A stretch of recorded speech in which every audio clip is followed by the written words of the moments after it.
CM Hemant Soren ने कहा, अधिकारी समझे अपनी जिम्मेदारी, फाइलों को विभाग में चक्कर न काटने दें। झारखंड प्रशासनिक सेवा संघ ने राज्य सरकार द्वारा पुरानी पेंशन योजना लागू किए जाने के निर्णय को लेकर मुख्यमंत्री हेमंत सोरेन का हार्दिक अभिनंदन करते हुए उनके प्रति आभार व्यक्त किया। इस मौके पर मुख्यमंत्री ने अपने संबोधन में कहा कि लंबे समय से पुरानी पेंशन की मांग सिर्फ झारखंड ही नहीं बल्कि पूरे देश के सरकारी कर्मियों द्वारा उठाई जा रही है। राज्य सरकार ने झारखंड के सरकारी कर्मियों को पुरानी पेंशन योजना की सौगात दी है। बुढ़ापे पेंशन का सहारा माना जाता है। कुछ कारणों से आप सरकारी कर्मियों से पेंशन रूपी सहारे की लाठी को छीन लिया गया था, लेकिन हमारी सरकार ने आपको उस लाठी को देने का काम किया है। बंधु तिर्की ने राज्यपाल पर साधा निशाना, कहा सीएम मामले में देरी कर रहा है, साजिश की ओर इशारा। कांग्रेस के कार्यकारी अध्यक्ष बंधु तिर्की ने राज्यपाल पर निशाना साधा है। उन्होंने कहा कि कुछ दिन पहले राज्यपाल ने 2 दिन के भीतर ही सीएम वाले मामले को लेकर चुनाव आयोग को रिपोर्ट भेजने की बात कही थी, लेकिन 7 दिन बीत जाने के बाद भी मामले में कोई जानकारी नहीं मिलना किसी साजिश की ओर इशारा कर रहा है। बंधु तिर्की के अनुसार राज्य की जनता यह जानना चाहती है कि आखिर मुख्यमंत्री वाले मामले पर राज्यपाल ने क्या निर्णय लिया। बंधु तिर्की के अनुसार जब यूपीए का प्रतिनिधि मंडल राज्यपाल रमेश बैस मिलने गया था, तब वह भी उस प्रतिनिधि मंडल में शामिल थे। उस दौरान बातचीत में राज्यपाल महोदय ने यह जानकारी दी थी कि 2 दिन के भीतर ही पूरे मामले की रिपोर्ट चुनाव आयोग को भेज देंगे, लेकिन रिपोर्ट भेजी गई या नहीं इसकी कोई जानकारी उपलब्ध अब तक नहीं हो पाई है। हेमंत सोरेन ने कहा, सत्ता आती जाती रहती, व्यवस्था सुदृढ़ होनी चाहिए। हेमंत सोरेन ने कहा, सत्ता आती जाती रहती, व्यवस्था सुदृढ़ होनी चाहिए। हमारी सरकार अफसरों पर बंदिश नहीं डालती। झारखंड प्रशासनिक सेवा संघ ने पुरानी पेंशन स्कीम के लागू होने पर बुधवार को मुख्यमंत्री हेमंत सोरेन के प्रति आभार समारोह का आयोजन किया। झारखंड मंत्रालय स्थित सभागार में आयोजित कार्यक्रम में मुख्यमंत्री ने अपने संबोधन में कहा कि लंबे समय से पुरानी पेंशन की मांग सिर्फ झारखंड ही नहीं बल्कि पूरे देश की सरकारी कर्मियों द्वारा उठाई जा रही है। राज्य सरकार ने झारखंड के सरकारी कर्मियों को पुरानी पेंशन योजना की सौगात दी है। पेंशन बुढ़ापे का सहारा माना जाता है। हमने उस सहारे को वापस करने का काम किया है। इस दौरान मुख्यमंत्री ने कहा कि हमारी सरकार IAS, IPS या किसी भी पदाधिकारी के ऊपर कोई बंदिशें नहीं डालती है। जो काम जनहित के लिए हो और सही हो उसे आप जरूर करें। मुख्यमंत्री ने कहा कि राज्य के मुखिया के रूप में आज हम हैं, कल कोई दूसरा, परसों कोई और हो सकता है। सत्ता आती जाती रहती है। मेरा मानना है कि व्यवस्थाएं सुदृढ़ और बेहतर होनी चाहिए। सभी सरकारी सेवक इस बात का ख्याल रखें कि बेवजह फाइलों के मूवमेंट में देरी ना हो, ताकि फाइल मूवमेंट से जुड़ी शिकायतें ना मिले। हेमंत का राज्यपाल पर तंज, हम उनके कहने के बाद बोलेंगे, अब जनता की बारी। झारखंड में मुख्यमंत्री हेमंत सोरेन ने चुनाव आयोग के पत्र को लेकर राजभवन की चुप्पी पर बुधवार को एक बार फिर तंज कसा। प्रोजेक्ट भवन सचिवालय में जब उनसे पूछा गया कि अभी तक राजभवन की तरफ से कुछ स्पष्ट क्यों नहीं किया जा रहा है, तो उन्होंने कहा कि यह सवाल आप लोग को जिनसे पूछना चाहिए उनके बजाय आप मुझसे पूछ रहे हैं। हम तो उनके कहने के बाद बोलेंगे, अब बोलने की बारी जनता की है। जिसे बोलना है उससे पूछना चाहिए। कैश कांड में फंसे तीनों कांग्रेसी विधायकों के मामले में हुई वर्चुअल सुनवाई, कोर्ट से मांगा 2 महीने का समय। पश्चिम बंगाल में कार में मिले कैश कांड में फंसे कांग्रेस के तीनों विधायक बुधवार को विधानसभा अध्यक्ष के कोर्ट में वर्चुअल मोड में पेश हुए।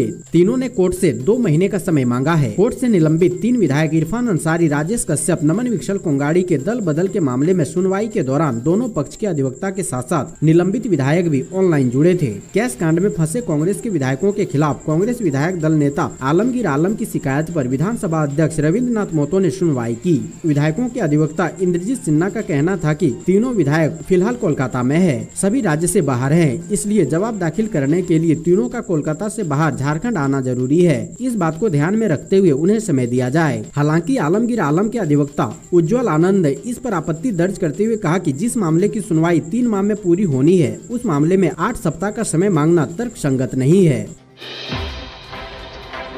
मेरे अंडरगारमेंट्स कम हो गए थे, उसे खरीदने हम दिल्ली चले गए थे। पत्रकारों के सवाल पर बसंत सोरेन ने दिया जवाब। झारखंड की जनता भले ही गरीब हो, खास तौर पर दुमका में शिक्षा, स्वास्थ्य, रोजगार की स्थिति बदहाल हो, पर यहाँ के जो राजनेता हैं उनकी जिंदगी ठाठ से चल रही है। वह अपने अंडरगारमेंट भी दिल्ली जाकर खरीदते हैं। यह हम नहीं कह रहे, बल्कि दुमका के विधायक बसंत सोरेन ने खुद जानकारी दी है। विधायक बसंत सोरेन ने झामुमो सुप्रीमो शिबू सोरेन के खिजुरिया गाँव स्थित आवास पर पत्रकारों से बातचीत करते हुए ये बातें कही। दरअसल उनसे पूछा गया कि रांची की क्या स्थिति है। उस पर उन्होंने बताया कि बीच में थोड़ी उथल पुथल हुई थी, लेकिन अभी शांत है। इसी में एक सवाल उनसे यह भी किया गया था कि इस उथल पुथल के बीच में आप भी दिल्ली चले गए थे, तो उन्होंने बड़े बेबाकी से कहा कि हाँ, मेरे अंडरगारमेंट्स कम हो गए थे, उसी को खरीदने दिल्ली गया था।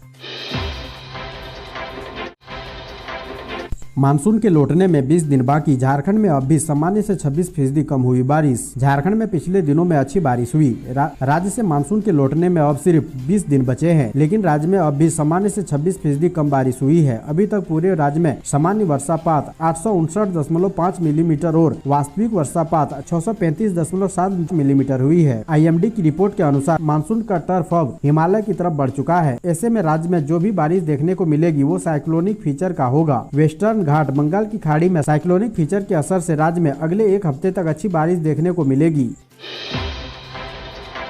बूढ़ा पहाड़ क्षेत्र में बड़ी कार्रवाई, सुरक्षा बलों ने 100 से अधिक बारूदी सुरंगें बरामद कर ध्वस्त किया नक्सली अड्डा। झारखंड के बूढ़ा पहाड़ क्षेत्र में सुरक्षा बलों ने नक्सलियों के खिलाफ ऑक्टोपस अभियान के तहत पिछले 4 दिनों में 106 भूमिगत बारूदी सुरंगें, अनेक आग्नेयास्त्र, 350 से अधिक गोलियां बरामद की है। झारखंड पुलिस के महानिरीक्षक AV होमकर ने बताया कि बूढ़ा पहाड़ इलाके को घेरकर सुरक्षा बलों ने नक्सलियों के खिलाफ 4 सितम्बर से ऑक्टोपस अभियान चला रखा है, जिससे भयभीत माओवादी अपने अड्डे छोड़कर फरार हो गए। उनके अनुसार तलाशी में सुरक्षा बलों को अब तक भांति के 106 बारूदी सुरंगें, 350 से अधिक गोलियां, 500 मीटर डेटॉक्स तार, अमोनियम नाइट्रेट, हैंडपंप सिलेंडर, 3 बम, अर्धनिर्मित बैरल ग्रेनेड लॉन्चर, अनेक अन्य तरह के विस्फोटक मिले हैं। CBI ने माना रूपा तिर्की ने की थी आत्महत्या। CBI को साहिबगंज की महिला थाना प्रभारी रूपा तिर्की की हत्या के साक्ष्य नहीं मिले हैं। CBI ने यह भी माना है कि उसने स्वयं ही आत्महत्या की, उसे किसी ने प्रताड़ित नहीं किया। 1 साल की जांच पड़ताल के बाद बुधवार को CBI इंस्पेक्टर JK अंशु ने अपनी क्लोजर रिपोर्ट ADJ प्रथम धीरज कुमार की अदालत में फाइल कर दी। हालांकि इसे स्वीकृत या अस्वीकृत करना कोर्ट पर निर्भर है। इस मामले की अगली सुनवाई झारखंड हाईकोर्ट में 12 अक्टूबर को होनी है, जिसके बाद इस मामले में अदालत का रुख हो पाएगा। इससे पूर्व रूपा तिर्की मामले को धनबाद कोर्ट में ट्रांसफर करने के लिए CBI ने ADJ प्रथम की कोर्ट में अर्जी दी थी, लेकिन ट्रायल का हवाला देते हुए कोर्ट ने इससे इनकार कर दिया था।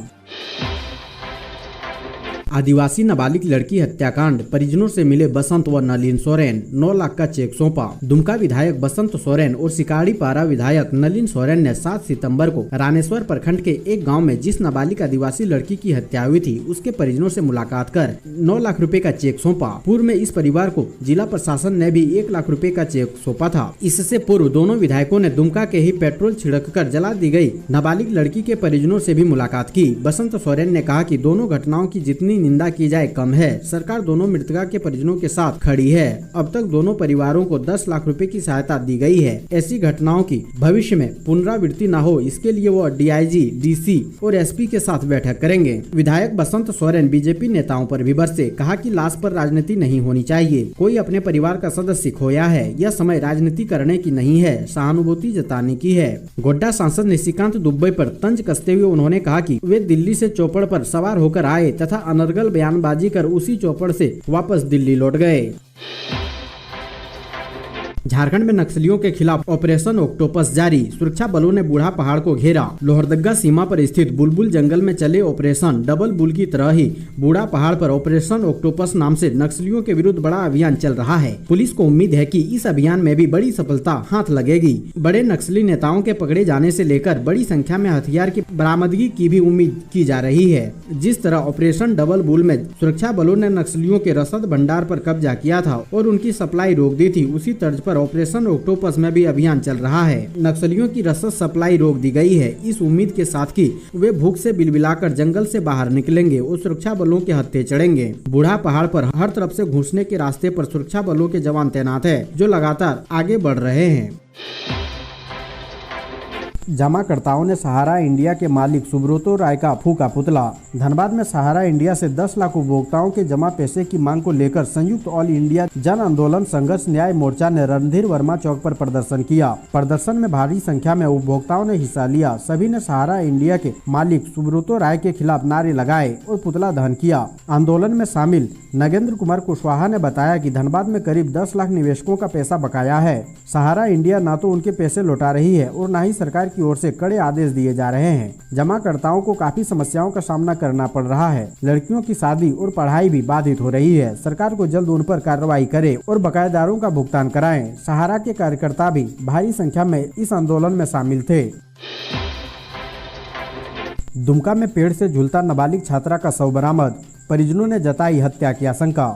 दुमका में 2 बच्चियों के साथ हुई वारदात का मामला अभी थमा भी नहीं था कि अब एक नाबालिग का शव पेड़ से झूलता पाया गया है। ताजा मामला नगर थाना क्षेत्र के न्यू बांधपाड़ा का है। मृतक नाबालिग स्थानीय स्कूल की 10वीं का छात्रा था। घर वालों का कहना है कि वह सुबह नाश्ता करके घर से निकला, लेकिन जब काफी देर तक घर नहीं आया तो परिजन उसे खोजने निकले और उस जगह पहुंचे जहां वह अक्सर दोस्तों के साथ बैठा करता था। वहीं एक पेड़ से झूलता उसका शव देखा गया। घटना स्थल पर पुलिस पहुंच चुकी है। मौके पर लोगों की भारी भीड़ जमा हो चुकी थी। परिजनों का कहना है कि नाबालिग की हत्या हुई है। उनका तर्क है कि बच्चे के मृत शरीर के दोनों पैर पूरी तरह से जमीन पर टिके हैं। यह स्थिति इस बात की ओर इशारा करती है कि किसी ने इसकी हत्या कर इसे आत्महत्या का रूप देने के लिए फंदे से लटका दिया है।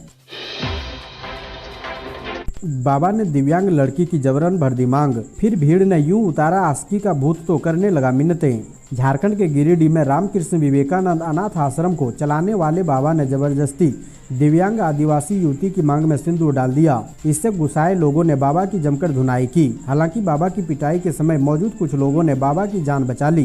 दिव्यांग आदिवासी युवती आश्रम में ही रहकर काम करती है। सूचना मिलने पर गिरिडीह जिले के बेंगाबाद थाना की पुलिस मौके पर पहुंची और मामले की जांच करने के बाद आरोपी बाबा को गिरफ्तार कर थाने ले गई।